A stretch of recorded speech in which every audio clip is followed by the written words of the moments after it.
And we begin here in Lancaster County with News 8's Bailey Martin. And Bailey, there's supposed to be a protest about these cuts in Lancaster City tonight, right? Yeah, Brian, Lori, hundreds of people are set to fill Penn Square in just over an hour today in protest of those federal budget cuts and new policies signed into law by President Donald Trump. It impacts people across the country, and of course that includes people here in Lancaster County.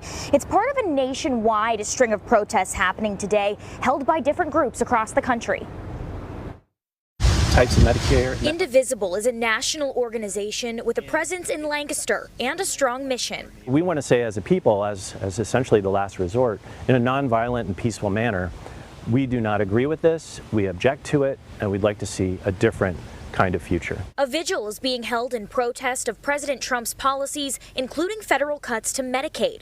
It's part of a national string of events under the late Congressman John Lewis's concept of good trouble lives on. We feel like it's really important that Lancaster and Lancaster County generally hear loud and clear that we are going to be here resisting cuts like this and other kinds of infractions. Lancaster County Commissioner Alice Yoder brought these cuts to the forefront of conversation, saying that they need to start planning for potential solutions now. This is pretty serious. I mean, some people don't really understand. They think of insurance and they think of physical care, and not realizing that the other two elements of substance use disorder as well as mental health are really being impacted by this. My own son relied on Medicaid because he was officially disabled, and that Medicaid paid for a lot of his services. Well, the new budget actually makes it incredibly difficult for someone like him. Over 10,000 people in Lancaster County will feel the effects, 3% of the Commonwealth.